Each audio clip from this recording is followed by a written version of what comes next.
Hello, and welcome to another Gwent City video. Today, I have a very special guest, Dell, the White Wolf. How are you doing, bro?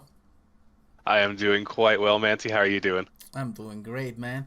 Look, you must be wondering why I flew you all the way to your house so we can talk over Discord about the patch. Alright? And that's I was a because, little curious. yeah, that's because I really care for your opinion and I want to know more about what you think about this patch. So, why don't we start with the neutral? What do you think about the changes on neutral? What strikes you the most? I think as far as what strikes me the most about the neutral is definitely the weather nerfs. Because you had all these dual weathers that, Emerald Hailstorm, Skellige Storm, White Frost, and their whole effect was, why they were strictly better than a bronze weather was Mm-hmm. that they spawned two weathers instead of just the one weather. So you could get, two rows for the price of one, which was pretty darn effective in a lot of, especially weather monsters decks. And they decided to make them so that you can now only choose one of the two weather effects that you want to spawn. So, like if you're using White Frost, you normally would spawn a Frost and a Fog, and now they're like, no, you can just choose either a Frost or a Fog, and it just seems like a very, very severe nerf to all the dual weathers, and it's, I guess, sort of a buff to Aeromancy because it seems like they're just strictly worst Aeromancies now.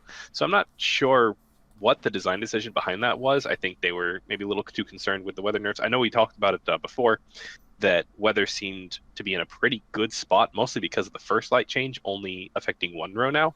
So maybe they decided that they wanted to counteract the first light nerf with some dual weather nerfs, but it just feels to be in a very awkward spot.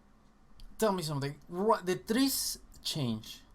You got hit directly with Triss change on the tournament. I Yes, I definitely got hit directly Yes. by this change. Tell me, do you think that the Triss change was necessary? Or do you think that it was an overbuff? A lot of people are like, on either side. But what do you think? Well, I think that they've always considered Triss to be more of a sort of beginner slash basic card. I mean, when you look at any of the effects for a lot of golds that deal just direct damage, or any just a unit that does direct damage, a lot of them seems geared towards newer players. So um, maybe they were looking for something to give a little bit of oomph to newer players who got Triss.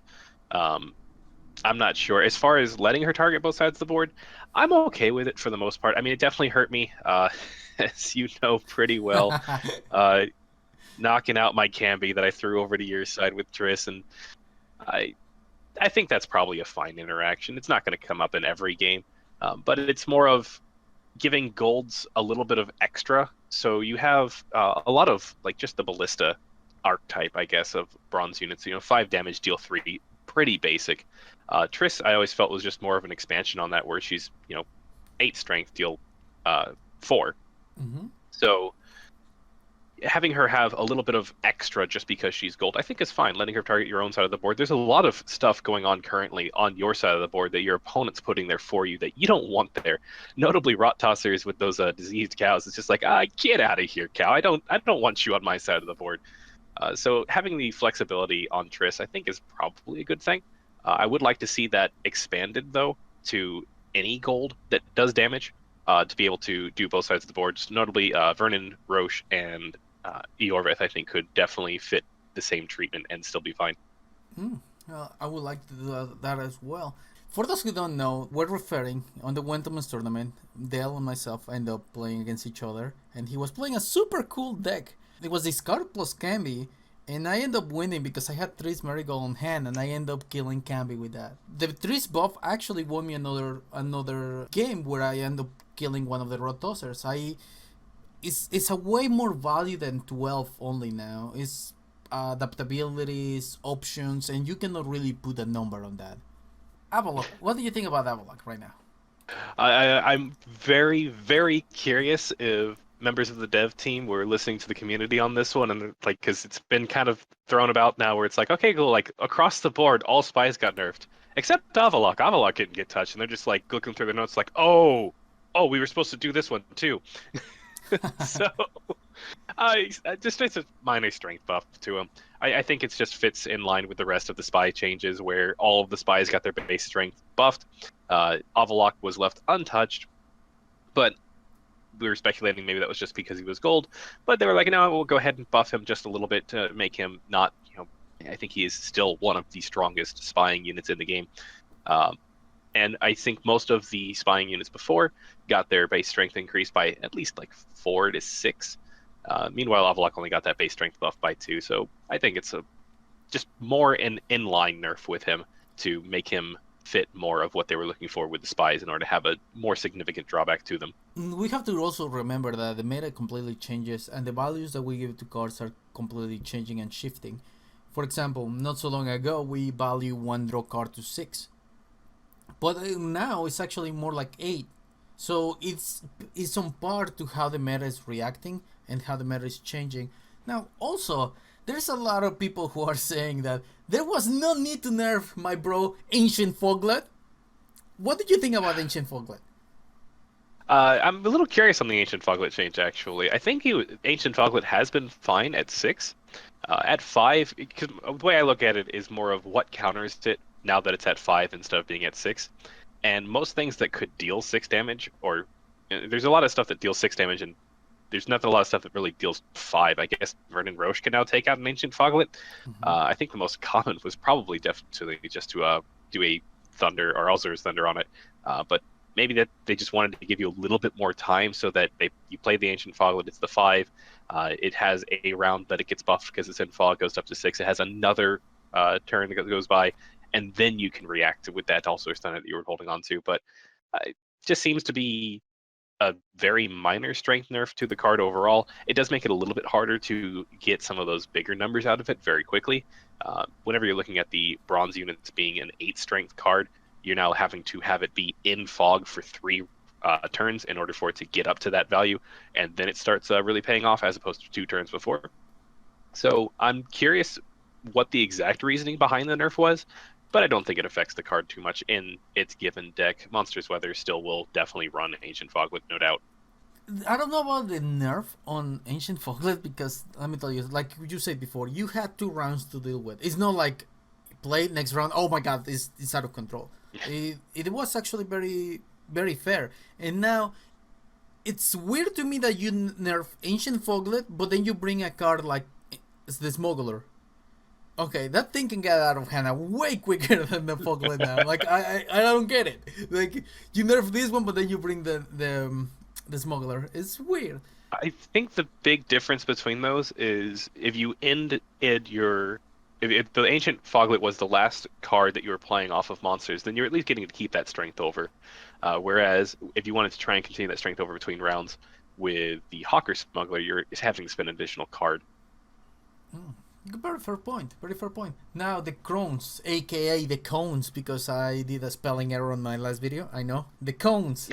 778. What are your thoughts on that? I think that's more in line with what I was initially expecting out of a buff of them. The biggest complaint with the Crones before, having those 777s, while it was a very nice, solid, hey, I want to just put 21 power on the board, come at me. It's like, oh, okay, come at you. I'm just going to go ahead and Gigme. And that's just, even with the Gigme nerf, you're looking at a minimum 25 value Gigme off of that, which is insane. And it just shuts down 3 of the silver slots coming from your opponent. So we were expecting the Crones to have at least one of them have other strength buffed a little bit. So they're like, okay, well, prior to this patch, the patch right before it, they're like, okay, we're going to go ahead and make them 7, 8, 9. And it was like, oh, okay, we went from 21 total strength to 24. That's a bit higher than we were expecting. We wanted some sort of nice buff out of these, but that seems a little bit much. We just wanted to make sure that they weren't getting Gignied and losing all of them. So I think they came back, realized that maybe it was just a little bit too much of a buff to them, and that one that was a 9 is now a 7 again, which I think is fine. The only reason Crones weren't run before is because they were so easily Gigniable, and having one of them have their strength higher than the rest fixes that issue completely. There is a card that I'm still on the fence. Like, actually, no, I'm not on the fence. I'm very strong against Succubus. Tell me your opinion on Succubus and why. So I always try and value any gold card at the vanilla Geralt level. So at a minimum, if I'm spending a gold slot, I want to get at least 12 strength. Any more than that, and I'm very happy with the card. So with Succubus at 10 before, and she got buffed, I guess, Yeah, to to now she's 8. only 8 base strength. Uh, you were looking to try and steal, I think it was an 11-point card at a minimum, if my math was correct on that. It might be a little off, but in order to get that full 12 value out of her. And now you can go ahead and drop that by 2, so you're only looking to try and steal 9 or higher. I think that she was already in maybe a decent spot. Maybe she needed a little bit of love. Uh, Dropping her base strength by 2, I think makes her actually quite viable. Really? Especially, oh yes, it's so much easier to get the minimum value out of her now. You only need to steal something that's 9 or higher, and if you can get that or higher part, you're looking at a considerably more valuable gold card than before. Huh. Okay. Well, here is a call to arms to every single one of our viewers. If you create a deck that is very successful with Succubus, hit me up. I will be featuring right here. Same for you, Del. If you have one Succubus deck, let me know because I love that artwork. I'm not a fan of the card right now. Let's talk a little bit about Skellige. Out of all the changes to Skellige, what do you like the most about it? Oh my god, I can't name a single thing. I love all of the changes to Skellige equally. That they fixed so much of what was the issue with the changes they'd previously made to discard. Because prior to, I think it was 2 patches ago, all of these cards, all of these new changes that we have in this hotfix, where it's like, oh hey, like Svan is now drawing cards first and then he discards them. Ermion is now drawing cards first and then he discards them. They were already doing that. They flipped around the order, and I was very upset when they did that because I like discard Skellige as an archetype. But having to hold on to cards in your hand that you already wanted to discard before getting to see what you were drawing was a gigantic step in the wrong direction. So I'm very happy to see them switch that around in that ordering, so that now you can, draw cards with Ermion first and choose after what you want to discard. The King Brand change, King Brand has been the subject of so many changes over time, and I feel like they're getting closer and closer to where he needs to be, allowing you to discard 3 cards in your deck and adding +1 to the base value. One of the things that I first tested with that on Friday of the hotfix was if you can actually discard Morkvarg and a couple of those Clonon Crate Raiders, it is essentially the exact same as playing the Witchers, but you always have it in your hand because it's a leader card, and your consequence, you're trying to make it not as good as playing the Witchers, is 3 less strength overall. I queued against you on my ult, and the very first time that you did that, I was like, whoa, that is a huge swing of strength. There is some secret tech right here. I'm pretty sure that there will be a good structured deck out there that is going to shift. It's going to shift the meta towards that direction. I definitely agree. I think with all the discard changes with the King Brand buff, granted, the other archetype out of Skellige did see a bit of a nerf. Armorsmith got their not armor.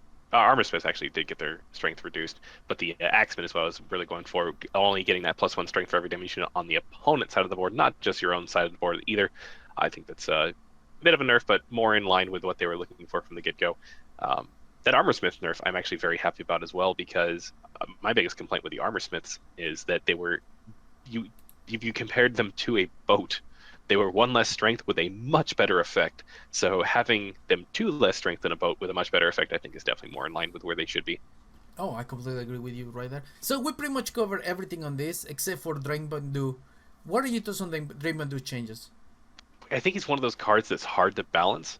So, you want this really cool effect out of him where you want him buffing base strength in your graveyard. And I think the biggest concern that, came up was that whenever you're buffing everything, well, suddenly you're like, if you're running Queen's Guards, if you're running Shieldsmith, it doesn't matter. Like, you're running any units that you want to later resurrect, and I think especially Queen's Guards, because they can pull each other out of the graveyard. You are getting these very, very large numbers on some bronze units that you're getting rezzed from your graveyard, and because of that, you could have these medic chains of sorts in round 3 that were 30, 40, 50 strength in a single card. And I think that they wanted to reduce just how powerful that was. I like that he's no longer relentless, so if you wanted to go ahead and decoy him, you can get that double buff again. But having him only affect 2 of your non-gold units in your graveyard, I think is at least not as oppressive as he was before, because if you would let Skellige get to round 3 with a medic in their hand and Drakebawn do, and they just bring all of this strength to bear with very few cards. I think we've seen it before. Is it, the more strength you can get up in a single play, stronger your chances are that your opponent's going to have to play 2 or more cards in order to catch up. Yep, round 3 you end up having like 50 strength express values and everything. It was insane. Okay, so let's move to the Northern Realms. The Northern Realms only had 2 small changes, as I believe. So right here, Northern Realms. First of all, our first change is with the Kaldwini Siege support. What do you think about the new Kaldwini? It fits his name now. So all they did was make it so that he can only be placed on the siege row, which he's a siege support. So it always felt a little odd to me that it's like, okay, I'm going to support you guys from, I don't know, the front lines. I guess. No. Pretty big nerf to the siege supports, actually. I think they were already fading out of favor just a little bit in most Northern Realms decks, particularly the Radovid control deck. They were very effective against Nilfgaard with their Rot Tossers, because you could go ahead and place them on the row with the Rot Tosser. They would soak up whatever would have gotten eaten, as well as providing a good buff. Just limiting to the siege row, I think, is really, that's the interaction that I think they were targeting.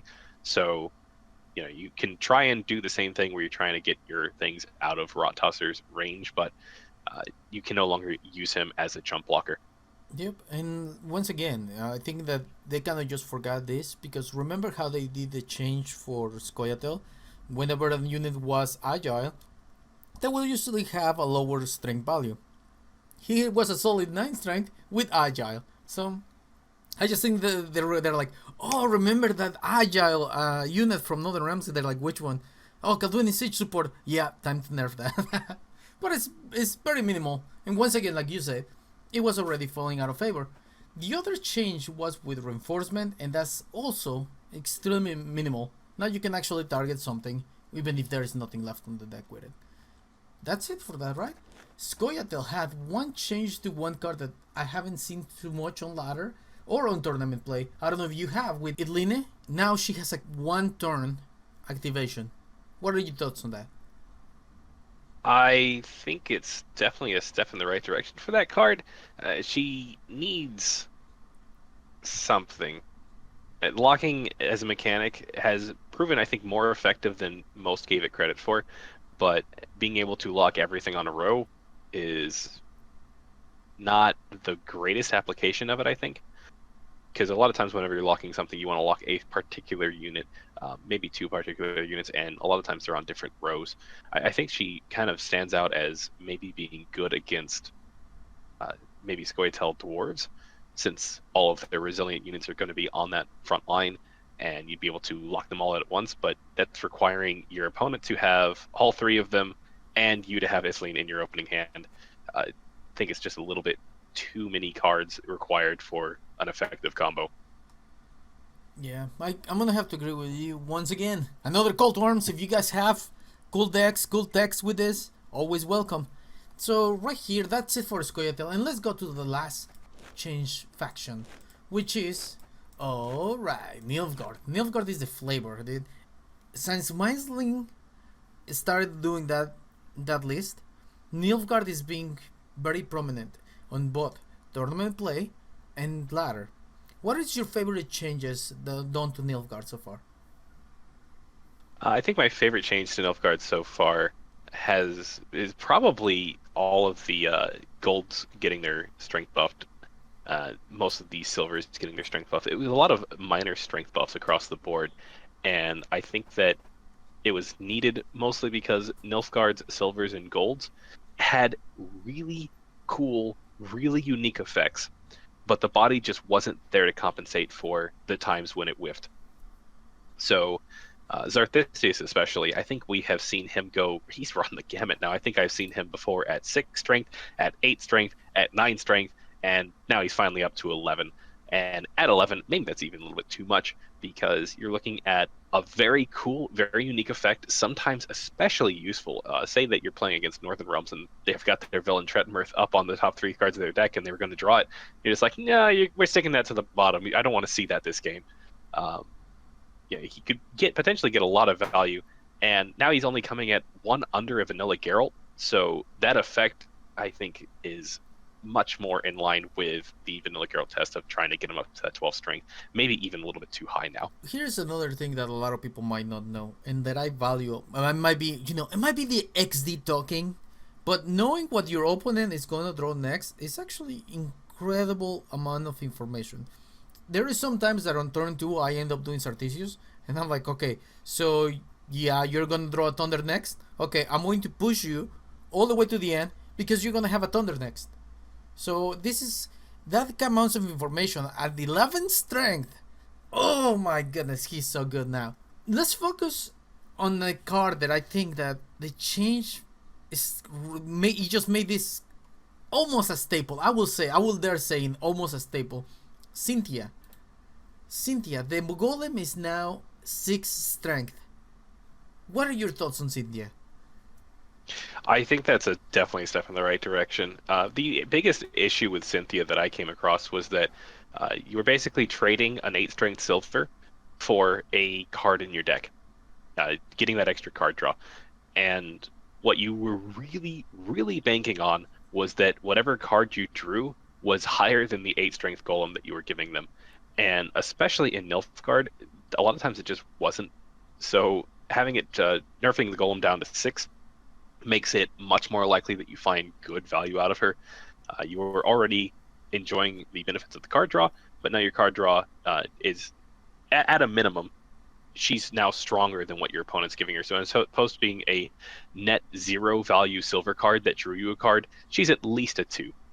Meno got another buff. He's no longer a 9, he's a 10. Meno, your thoughts? I think it was already very easy to find that 12 value, but there were a lot of times as well when sometimes you just don't have your spying units in hand and Minnow in hand in the same round. Sometimes you would draw them later, and sometimes you draw Minnow later. So at least now, whenever he whiffs, he's at least giving you the 10 strength, which is, I think, very generous. Yeah, but I think that the strength difference is the price to pay for such a versatility and such a cool effect. Destroy all opposing spy non-gold units on the battlefield. Dude, sometimes that thing gives 30 plus value. Not often, but it's constant, over 12, in my opinion. So I don't know about the change. I think it was 9, it was proper, in my opinion. I think he was fine at 9. I think he'll be fine at 10. My biggest issue with him in general is that the deck that he would fit into with all these spying units, because you really want him in a deck that has, all of these emissaries, all of these ambassadors, a Joaquin de Wet possibly, definitely Cantarella, but you want these all on one round on the same, like everything in your hand, and I think that spies in general function that way, where you just want to play them all on the same round, and those decks suffer from trying to put up enough points in more than just one round. The leader changed to Emir for 3 random cards and Morvan Borges. Which one is your favorite? Between Morvrin and Imhir? Yeah. It's got to be Morvrin. I really, really want Imhir to do something more. I feel like he's fitting into this old King Brand thing where, like, even in the deck archetype that you want to play him in, you want to play him in this very reveal heavy archetype. I was experimenting after the change on Friday with mostly because of the spotters. The spotters, I think, are what really drives this reveal archetype to be something potentially useful. And without running him here and with running Morvern instead, my spotters were still getting above 14 to 16 strength. So even in a deck archetype where you would think he would fit in really well, a lot of times he's just not needed. My biggest issue with him is that, you see, he's revealing 3 cards, but he does nothing else. So if you already revealed most of your opponent's cards, he just becomes dead. Maybe it's a playstyle thing. Maybe it's more of you need to know when's the right time in order to play him. But too many times he is just so lackluster in comparison to the other leaders, especially Morvern. Morvern is never going to whiff on you. You're always going to be able to put at least something else on the board. Whereas Imhir is just pure, if you had the stuff already on the board, he's good. If you didn't reveal all of your opponent's stuff in their hand, he's good. But every other time, he just doesn't do enough. Yeah, even on my revealing Nilfgaard deck, I actually don't run him because, but like you say, oftentimes I usually see around 90% of the hand, and having that extra 3, it really doesn't do anything for me. I prefer running Morvan and pick something that is going to reveal 1, but give me some kind of strength or some kind of effect. You stream, you're part of the Gwentman. Tell me where to find you. You can check me out at twitch.tv/TheWhiteWolph with a PH because I like making it difficult for people. Now, the Gwentman, you guys hosted a tournament. This was a fantastic tournament, and I really enjoy your articles. Where can we find that? You can check us out at gwentelman.com. Also for this tournament, the qualifiers were on Saturday. The finals are being played out on Sunday, and this coming up Monday on February 20th at, I believe, 7 p.m. GMT, we will be having our cast of the finals over at twitch.tv/Gwentelman. So I highly encourage you to check that out. Should be a lot of fun. We are looking at having 4 casters again, casting from the semifinals onward. So I will also be participating as a caster again, so I'm going to be very happy about that. I'll be looking forward for that. Now, lastly, any shoutouts? I think any of my shoutouts right now have to go to Graves. He is preparing. He's done a lot of work for the website currently, and he's also preparing the Gwentelman's Invitational, which is coming up very soon. It is an invitational tournament that we're putting on for the Gwentelman, just as a supplement to our other tournaments that we've been putting on. That is more of a league-based format, so it should be really cool to see what comes of that. You can find out the latest information on that over at gwentelman.com. Awesome. I'll make sure to have links to everything you just said. Shoutouts, Graves. Thank you for making this community even greater than it already is. Guys, and with this, I'll say goodbye, and I'll see you guys next time.